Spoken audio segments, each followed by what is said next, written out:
What happens when three high school friends reunite during a Trump-pocalypse? I'll tell you what happens. They do a podcast, little buddy. The Colonoscopy episode. You are watching Generation Exile.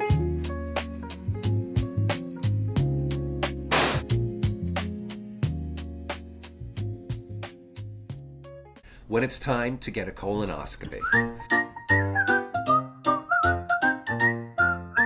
Michael Romanelli had a little trip down to the clinic for a bottom zip. The doc said, howdy, let's take a peek. With the camera tube that squeak. Was it benign or malignant? Oh, what a quest. Turns out his colon's one of the best. A cold little probe gave his touche a strut. But no biggie, it's science in the butt. Will there be colonoscopies in the apocalypse? No, which is why you need to get it now. Okay. You got to get your colonoscopy now. Aren't you supposed to get one every 5 years? Yes. You're just buying 5 years of apocalyptic time. Well, there'll be time to recover, but trust me. You have the same mannerisms that you do on your stock advice call as you do in your post-apocalyptic coaching. There'll be time to recover.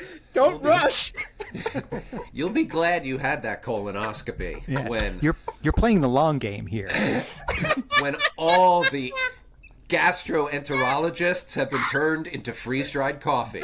Yes. You're going, holy shit, thank God I had that colonoscopy last year, because now I'm good. Now I'm good for a while. You don't want to put any options on those polyps, my friend. You get that done now. Yeah. Okay, I've had two. I had my second one just on Friday, actually. Good Friday. Oh. How good was that Friday? It was pretty good. If memory serves me, the Friday's good, but the Thursday's kind of bad. Well, Friday is the day Christ dies. And then Easter Sunday is the day he's resurrected. So Maundy Thursday is the day you shit your brains out from magnesium concentrate? Exactly. Yeah. I was thinking the bad days when you have to drink that stuff. Yeah. Right. The actual colonoscopy is the easy part. Exactly, because that's a breeze. But I have very exciting news for you guys, though, and a very special Easter egg, even though you're both Jewish. Yeah. So I'm going in there, and they lay me down. I have to take off all my clothes and put on a gown that only opens in the back. And then my nurse shows up, and she's like, "I think I went to high school with you." Oh, my goodness. Oh, no. And I'm like, Jeannie, we're friends from high school. I'm going to get great care. So she's over by the terminal, and she's asking me a string of rapid-fire questions like, have you had sex in sub-Saharan Africa? Do you have any metal in your body? Did your father die of lung cancer? Those were 3 yeses, I assume. Of course.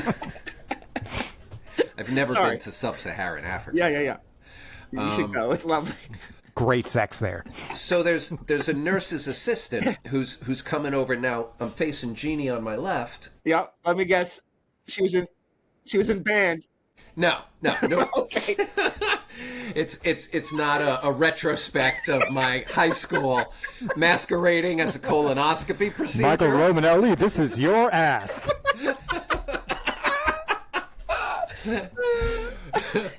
Remember the first girl who stuck her finger up your butt? Well, she's here tonight. And she's putting a camera in.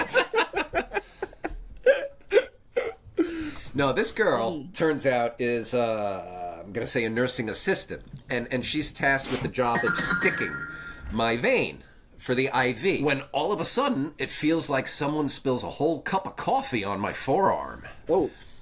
Now, I'm still answering questions at this point in this direction, but when I turn to my right, that coffee is my own drink. It's my own blood. Now, she had put a pad underneath my arm. But was she doing this to your arm? Well,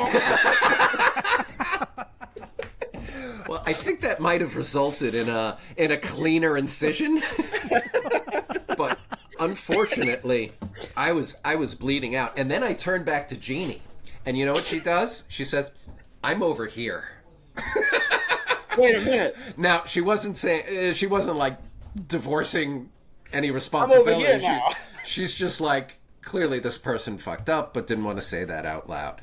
Oh my lord! But she was sort of taking herself out of the blame. Yeah, she was cycle. divorcing herself of responsibility, which is fine because she wasn't responsible. Now, I don't remember Jeannie so well, but that seems like a breach of the nurse's oath.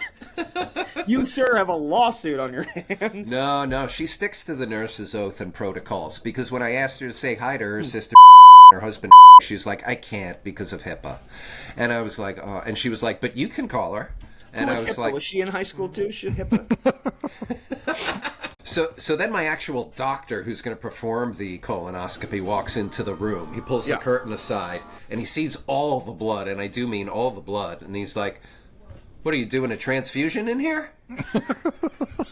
We got a funny guy. Yeah, diffusing with the transfusion. I loved it. Yeah. I loved it. Honestly, if you're going to fuck up with my body, at least make a joke about it. Don't act like nothing's wrong, because I'm going to notice. I'm going to notice. When was the Exactly. last time you were naked in a gown in a room with someone from high school?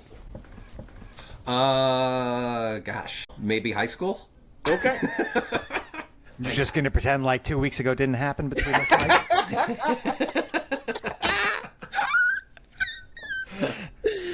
So I'm coming to, and I got my senses about me and everything. So now the doctor goes into the next stall. A different doctor, a different patient is in that stall, and he goes in there. Now, because we're only separated by a curtain, I hear absolutely everything with perfect detail, what's going on in there. HIPAA schmippa. So, exactly. But the doctor starts off like this. He's like, well, we weren't able to complete your colonoscopy. And the guy says, well, what? And he said, well, the doctor's like, your colon is extremely long, and the colonoscopy equipment only goes so far. And the guy says, is this a joke? At which point, I burst out laughing. He just has a fucking monster colon. Yeah. But this guy was hung like a nebula. So the point is, my procedure went fine as well. Thank you very much. You and your tiny colon. Your wee little colon. My perfectly normal and median colon. Question for you. When this guy told the other dude that his colon was too long and they didn't finish, was Gene like, hey, I'm over here now?